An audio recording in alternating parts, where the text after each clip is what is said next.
Olá, seja muito bem-vindo. Eu sou o professor Vinícius Oliveira e chegou a hora de aprender mais ciências. Vamos à nossa aula de hoje?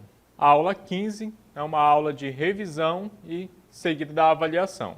Vamos conhecer então quais os tópicos nós vamos revisar dessa primeira unidade que nós tivemos, nessa primeira parte da nossa revisão na aula de hoje.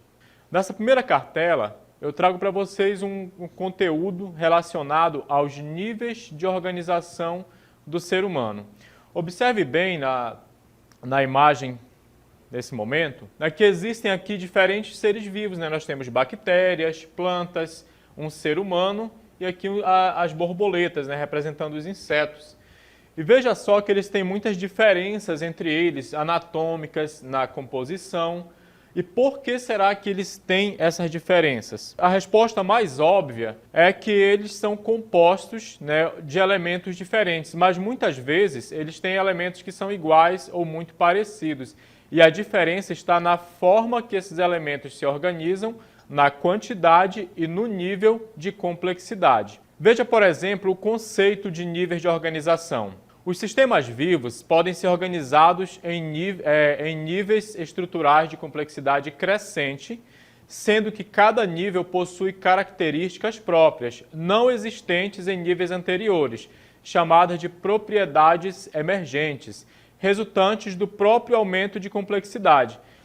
Resumindo todo esse texto, quer dizer, por exemplo, que uma molécula ela é mais complexa do que um átomo. Uma organela, um tecido, um órgão, um ser humano inteiro, ele é mais complexo do que uma célula, por exemplo. Dependendo do nível de organização daquele ser vivo, daquele material que nós escolhermos, ele vai apresentar um nível de complexidade. Se nós olharmos na direção crescente, esse nível vai ser maior. Por exemplo, um ser humano terá muito mais células do que, por exemplo, um fígado de um ser humano, que é um órgão isolado. Tá? Vamos conhecer um pouco mais sobre como ocorre essa organização dos diferentes níveis presentes na natureza. Observem com atenção. Aqui nessa imagem, a gente vai começar destacando aqui de cima, tá bom? Então, a gente tem primeiro um átomo. Esse átomo ele vai se ligar com outros átomos e ele vai poder formar uma molécula. Essa que vocês observam parece muito com uma molécula de água, formada por um átomo de oxigênio e dois átomos de hidrogênio, por isso que ela chama-se H2O. Na sequência, temos aqui o esquema de uma organela. Uma organela é uma parte de uma célula. Mais adiante, temos uma célula inteira, uma célula mais complexa. E em seguida, milhares de células juntas formam um tecido. E alguns tipos de tecido, por exemplo, isso aqui representa o tecido ósseo. Ele vai formar um órgão, Aqui nós temos um osso, poderia ser um fêmur, por exemplo, um osso presente na nossa perna. E aí, mais adiante, vários ossos podem formar um sistema, um sistema esquelético, presente, claro, por ossos, formado por ossos. E na continuidade, aumentando o nível de complexidade, vários sistemas juntos, eles vão formar o quê, professor Vinícius? Vão formar um organismo. E aí, vários organismos da mesma espécie, atenção a esse detalhe, aqui, por exemplo, nós temos uma população. Mas perceba que aqui todo mundo é onça, não tem animais de outra espécie. Já várias populações juntas formarão uma comunidade. A comunidade, por sua vez, diferente da população, ela já vai ser formada por diferentes espécies. Nós temos aqui roedores, temos a onça, temos cobra, temos a grama, temos árvores. Todos esses elementos fazem parte da comunidade. E aí, junto com elementos não vivos desse ambiente, nós teremos um ecossistema. Por quê? No ecossistema já entra a luminosidade, a composição atmosférica, a temperatura, tá bom? E aí esse conjunto como inteiro, formado desde o átomo, passando por esses diferentes níveis de organização, vão formar a biosfera, que é o mundo como um todo, o planeta Terra e tudo aquele que o forma, certo? Então eu espero que tenha ficado bem claro a sequência partindo do mais simples até o mais complexo, partindo de um único átomo, passando ali por diferentes, né, níveis de organização, do menor para o maior, organismo, população, comunidade, ecossistema, até a biosfera. Mas vamos ver agora como os seres vivos estão organizados, né? Como que eles se organizam. Para fins didáticos, né, para fim de facilitar a sua compreensão, a gente vai usar um ser humano como exemplo. Vamos lá dar uma olhada nesse esquema? Observe aqui comigo. Mais uma vez, partindo do elemento mais simples, que é o átomo. Nesse caso, nós temos representado um átomo de fósforo. Professor, nós temos esse tipo de átomo no nosso corpo? Nós temos, tá? E ele é muito importante, participa de diferentes processos. Mais uma vez, esse átomo ele vai originar uma molécula. As moléculas, por sua vez, originam organelas. Professor, onde que tem organela? Dentro da célula. Aqui, observe, por exemplo, tem várias células, tá bom? Não é só uma, mas são apenas 4. E aí, quando nós temos um número muito maior de células reunidas, elas vão originar um tecido. Esse tecido aqui é um tecido presente nos rins, um órgão do corpo humano, um órgão lá do sistema excretor, responsável pela formação da urina. Está aqui, ó, tem formato aproximado de feijão, tá bom? E existe dos dois lados do nosso corpo. E está aqui mais uma vez, e aí vários sistemas juntos vão originar um organismo inteiro. Tá? E aí o ser humano ele se organiza em diferentes populações que poderão formar comunidades. No nosso caso, forma cidade, né? Não comunidade propriamente dito, forma cidades grandes, depende do nível considerado. Bom, a respeito, continuando agora a nossa revisão, mas antes disso, perceba que o corpo em funcionamento, tá bom? Eu preciso fechar com isso, esse tópico. O nosso organismo é uma máquina perfeita que necessita que cada variável esteja completamente ajustada para que o seu funcionamento ocorra de maneira correta. Para o corpo funcionar é necessário equilíbrio interno e metabolismo adequados. E tudo isso aí depende do funcionamento correto dos diferentes níveis de organização do corpo humano. Continuando a nossa aula, a gente vai falar agora sobre as células. Tá? Primeiro, daquelas células apresentadas pelos organismos procariontes. Nesses organismos, o material genético ele não é separado do citoplasma, como você já ouviu falar muito bem anteriormente.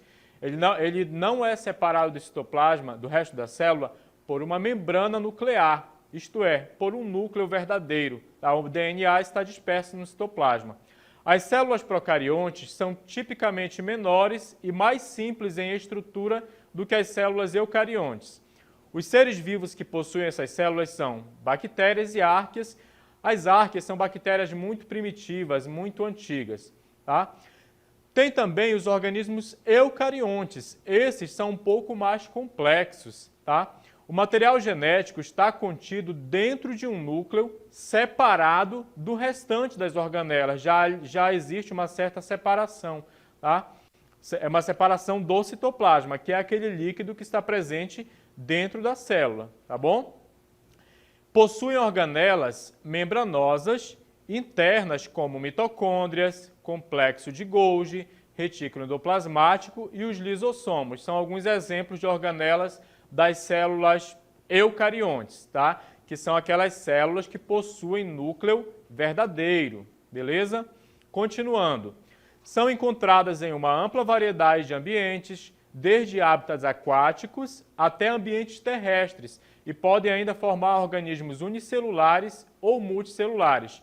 Unicelular se for formado por uma única célula, e pluricelular ou multicelular se for formado por milhares ou trilhões de células, como no caso de nós, seres humanos. Tá? Vamos conhecer em mais detalhes essas organelas celulares. Primeira delas é a membrana plasmática.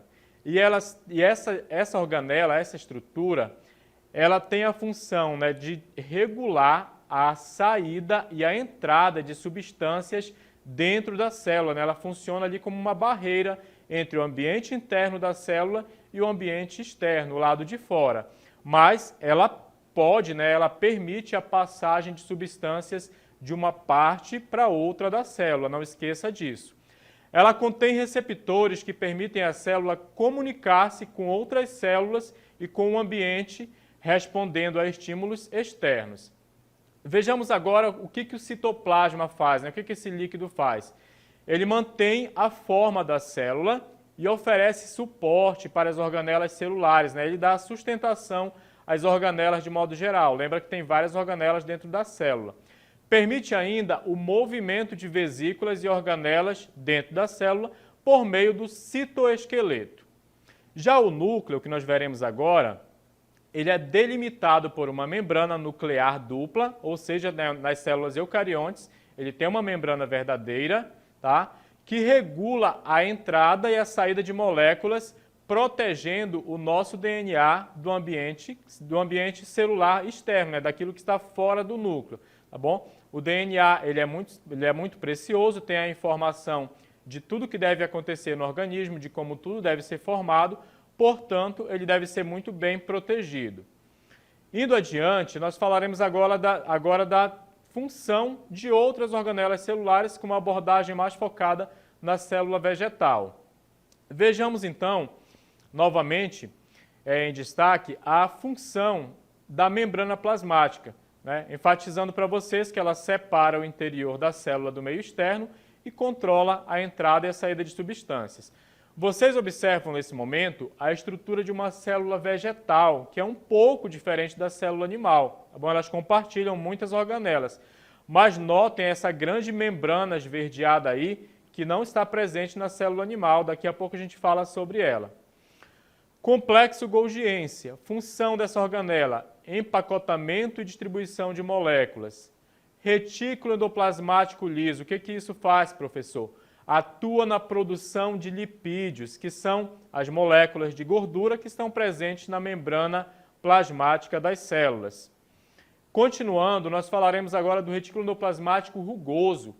Esse não atua na produção de lipídios, mas sim na produção de proteínas, tá? Retículo endoplasmático rugoso, produção de proteínas. Lisossomos atuam na digestão de substâncias.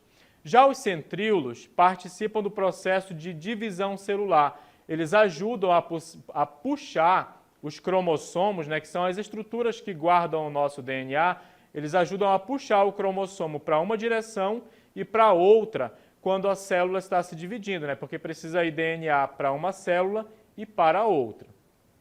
Microtúbulos dão sustentação à célula, funcionam como ali as vigas, né, os pilares para ajudar a célula a manter sua forma. E quanto aos ribossomos, o que eles fazem? Atuam também na produção de proteínas. Já os vacúolos, que são estruturas específicas das células vegetais, eles armazenam água, tá bom? Essa é a principal função deles, água e outras substâncias líquidas, certo?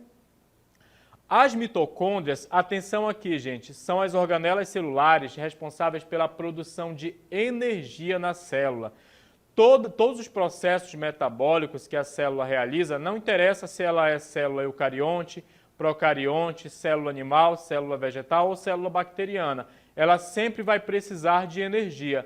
E essa energia vai ser produzida pelas mitocôndrias, certo? Não esqueça disso, por favor. O núcleo, como nós vimos agora há pouco, tem a função de armazenar o DNA. O cloroplasto contém elementos que atuam na fotossíntese. Relembrando para vocês, animais, né, não realizam fotossíntese. Então fica muito fácil de perceber que os cloroplastos não estão presentes nas células dos animais, não estão presentes nas nossas células, por exemplo. Estarão presentes nas células de algas, que são organismos unicelulares, e também nas células dos organismos vegetais de modo geral, das mais diversas espécies. Tá? São essas estruturas esverdeadas que vocês observam na imagem nesse momento que está sendo apresentada. Tá bom? Vamos adiante então com a nossa revisão. Falaremos agora sobre o sistema digestório. Apresenta órgãos especializados na quebra dos alimentos em partículas menores e no aproveitamento dos nutrientes presentes neles. Tá? Perceba só, quando nós comemos algo, nós precisamos realizar processos para aproveitar o máximo possível os nutrientes que estão presentes naquela comida. tá bom? Porque não adianta só, vou só engolir algo, aquilo vai passar pelo meu corpo e eu não vou aproveitar nada. Não é esse o propósito de uma refeição, né? Não é esse o propósito da nutrição. E aí o sistema digestório atua funcionando dessa maneira, para a gente digerir e aproveitar ao máximo os alimentos, né? E participando também do processo de excreção, porque aquilo que não for aproveitado precisa sair do nosso organismo. Esse sistema ele é também responsável por eliminar o resto, né, os materiais que não foram digeridos. Tá bom? Tudo aquilo que não é aproveitado precisa sair do corpo. Mais à frente agora nós vamos conhecer a anatomia desse sistema para entender qual o caminho que o alimento faz depois que ele entra no corpo. O sistema digestivo é composto pelo trato digestivo e as glândulas associadas. A gente vai começar aqui por cima, né, por onde você engole o alimento basicamente, né? Começa pela boca, né, processo de mastigação, tá bom? Depois o alimento, né, passa aqui pela faringe, que eu estou destacando aqui, vai acompanhando junto comigo pelo pincel. Ele desce por esse longo tubo chamado de esôfago, tá bom? Até alcançar o nosso estômago. Então já passou aqui, ó, já passou pela boca, faringe, esôfago e chegou até o estômago. No estômago inicia o processo de digestão, tá? Mas é claro que ele não finaliza aí. No estômago começarão a atuar várias substâncias, várias enzimas para quebrar aquilo que foi engolido. E aí o alimento passa, né, para o intestino delgado. Tá bom? Delgado significa fino, então é um intestino que tem as paredes um pouco mais finas. Na sequência, ele vai passar para o intestino grosso, tá bom? E já o intestino grosso está aqui, eu vou destacar para você, tá? E a parte final, né, o caminho final que o alimento realiza é o reto e a saída do corpo por meio do ânus. Tá? Então esse é o caminho aqui que o alimento faz através do corpo. Boca, faringe, esôfago, estômago, intestino delgado, intestino grosso, reto e ânus, e a partir daí ele deixa o nosso corpo. Bem, veja agora, por exemplo, um resumo da digestão para facilitar a compreensão. O sistema digestório ele é o conjunto de órgãos do corpo animal relacionado com o processo de nutrição e de obtenção de nutrientes. No esquema que você vai observar mais à frente, tem ali uma espécie de maquinário, tá bom? Demonstrando como que acontece. Tem um processo de trituração do alimento, ele desce por alguns canais, sofre a ação de outros elementos, que no nosso caso seriam as enzimas, né, ali no estômago. Depois ele passa para o intestino delgado, né, onde ocorre a maior parte da absorção dos nutrientes. Depois para o intestino grosso, onde ocorre a formação das fezes e boa parte da absorção de água, até sair do nosso corpo propriamente falando. Tá bom? Mais à frente agora, continuando sobre esse conteúdo, a gente fala sobre metabolismo energético.